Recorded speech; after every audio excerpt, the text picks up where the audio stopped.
Vamos a hablar sobre el tema de la violencia, la inseguridad en la República. Mire, es que esta semana se han presentado distintos hechos violentos en distintas partes del país, como en Zacatecas, el secuestro de 7 jóvenes, de los cuales ya se han encontrado 6 cuerpos y un joven malherido. También, por ejemplo, la situación que se vive en Nuevo León con los narcobloqueos, también se han dejado en estos días cuerpos cercenados, ¿no? En distintas partes de la zona metropolitana de Monterrey. El caso de la alcaldesa de Cotija, en Michoacán, que bueno, fue secuestrada, retenida en Zapopan, en Jalisco.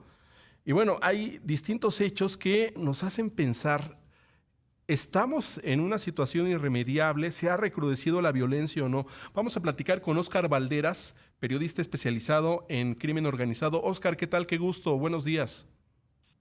Hola Héctor, buenos días, saludos al auditorio. Pues relataba todo esto porque es de lo que vamos a platicar, pero yo no sé, tiene que ponerlo en perspectiva precisamente para entender qué está pasando. ¿Estamos en una situación más crítica que en semanas o meses anteriores o simplemente están aflorando estos hechos en estos días? Fíjate Héctor que es muy interesante la pregunta que planteas, porque hace unas semanas, a principios de septiembre, el INEGI dio a conocer la encuesta nacional de victimización y percepción de seguridad pública. Y en esta encuesta, los resultados marcan que por primera vez desde 2017 hay una disminución tanto de delitos como de víctimas de los delitos. Esto incluyendo ya la cifra negra, una estimación que hace un modelo matemático del INEGI. Pero te habla entonces de que los modelos matemáticos, por más precisos, por más científicos, por más técnicos que puedan ser, a veces se estrellan con la realidad. Porque por un lado recibimos la buena noticia de que ya estaría no solamente aplanada la curva ascendente de violencia que comenzó en 2008 más o menos aproximadamente, cuando ya la llamada guerra contra el narco llevaba un año, y entonces parece que festejamos y decimos, híjole, se encontró un modelo que aunque la percepción de seguridad nos diga otra cosa, el modelo matemático nos indica ya una especie de salida hacia los horrores de la violencia. Y entonces, como tú bien comentas, suceden esos 3 casos que son, me parece, que nos han dolido mucho como país.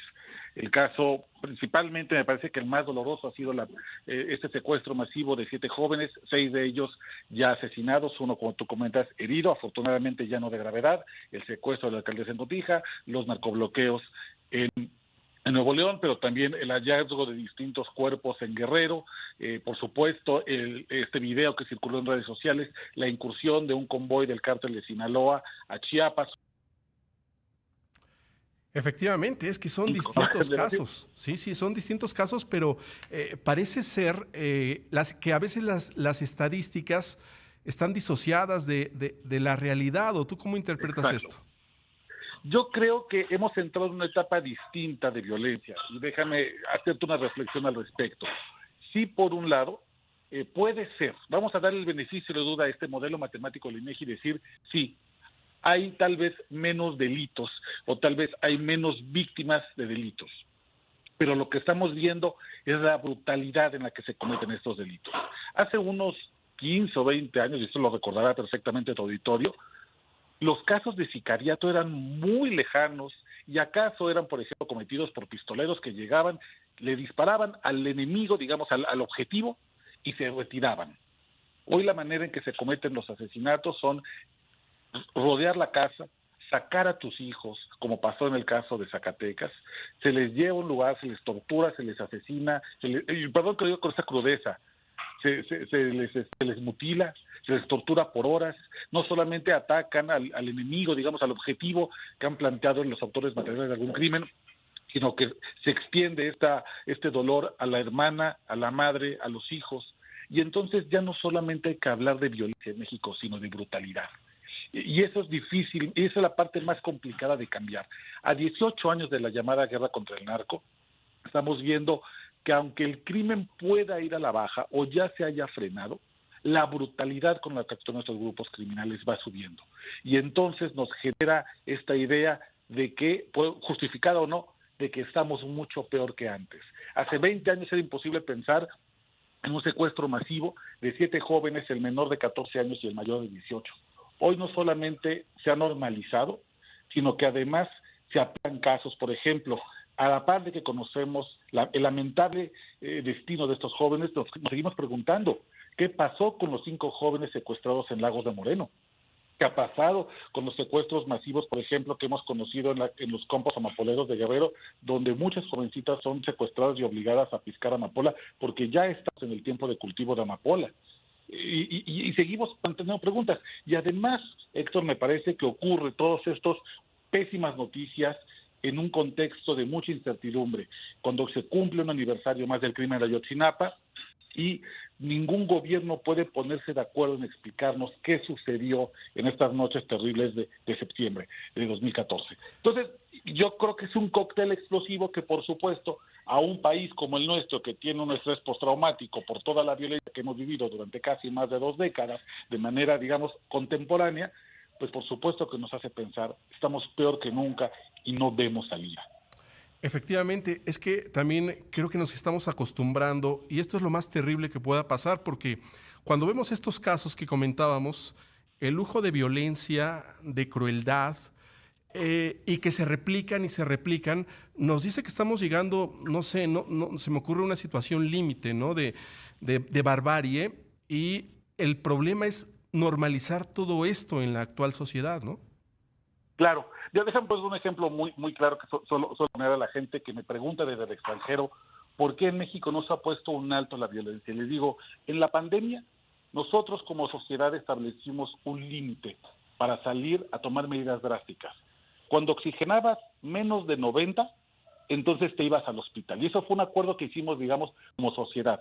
Del 90 al 99 te quedas en tu casa a lidiar con los síntomas. De 89 para abajo, lo correcto es que vayas al hospital, aunque sepas que el hospital está saturado. Era un acuerdo, digamos, que hicimos como una especie de población. Sin embargo, en el tema de violencia no nos hemos puesto de acuerdo. No tenemos un consenso sobre cuál es el límite del horror al cual no estamos dispuestos a llegar como sociedad. El límite, por ejemplo, que se trazó Monterrey fue el Casino Royal en 2011. Se creó una estrategia de seguridad, se pacificó Monterrey, y hoy esa estrategia de seguridad ya no da resultado y tenemos los 12 cuerpos desmembrados que fueron aventados hace unos días en la zona metropolitana y después los narcobloqueos. Y el límite del horror en Oaxaca es muy distinto al límite del horror en Zacatecas, y es muy distinto en el de Sinaloa que del que tienen en Chiapas. No nos hemos puesto de acuerdo como sociedad a decir, cuando lleguemos a este punto, aunque no te toque en tu estado, aunque Tamaulipas te parezca muy lejos, aunque Guerrero te parezca sumamente lejano, tenemos que actuar como sociedad, como si estuviéramos oxigenando 89 y todos vamos a las medidas drásticas. No tenemos respuestas regionales a un drama nacional. Y mientras no tengamos una respuesta generalizada, una estrategia realmente nacional y no por todos lados, vamos a dejar de ser un país que diga, ay, bueno, pues es que lo que pasó en Zacatecas, pues qué lástima, pero no me pasa a mí. Oye, qué lástima lo que pasó con estos muchachos de Lagos de Moreno, pero no me pasa a mí. Yo creo que ahí está la respuesta y sobre todo pensando en estrategias de seguridad pública y de pacificación hacia el siguiente año que tenemos elecciones presidenciales, hay que elegir a quien sea que tenga una estrategia no regional, nacional, pero además con miras a la pacificación, no únicamente al combate, porque lo que estamos viendo son respuestas de guerra a una estrategia de guerra de los grupos criminales.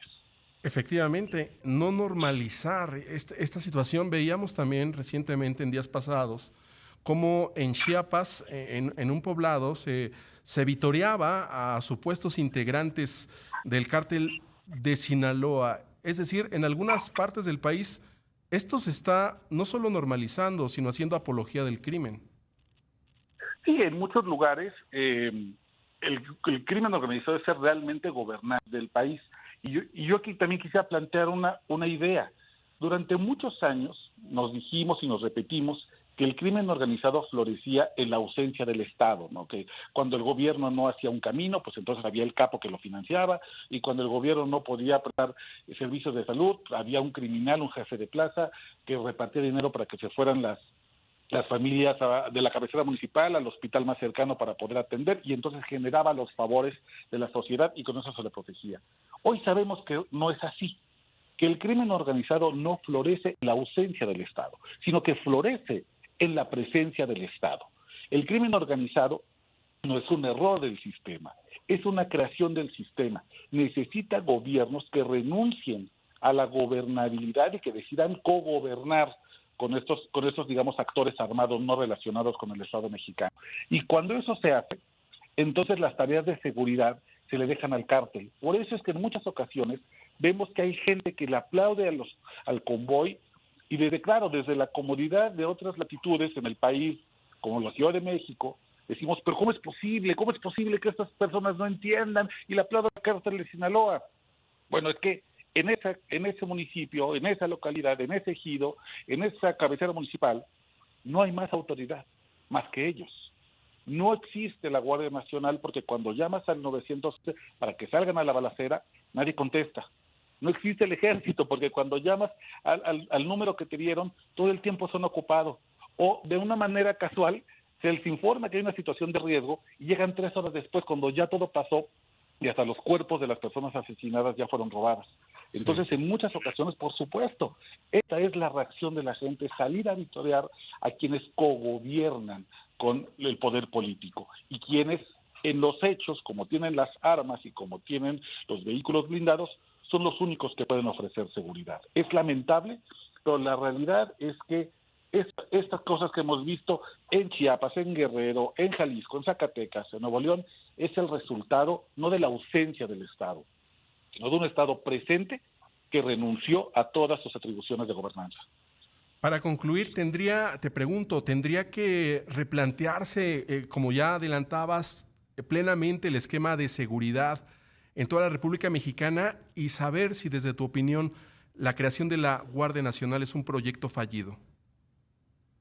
Yo creo que la creación de la Guardia Nacional es un proyecto fallido en cuanto a que se nos dijo que iba a ser un proyecto, primero, de carácter civil, no militar, lo cual fue el primer engaño, y segundo, que iba a ser una respuesta transicional mientras se dotaban de herramientas correctas a policías de carrera en las localidades. Fortalecer policías municipales, fortalecer policías estatales, policías investigadoras.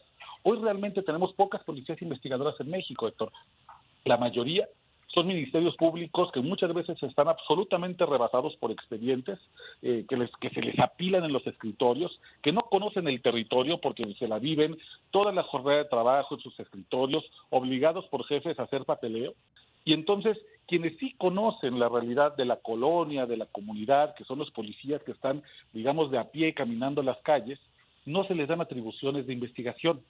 Creo que frente a ese modelo que necesitamos, sí creo que la Guardia Nacional en ciertos momentos, en ciertos perfiles y áreas, ha resultado un proyecto fallido.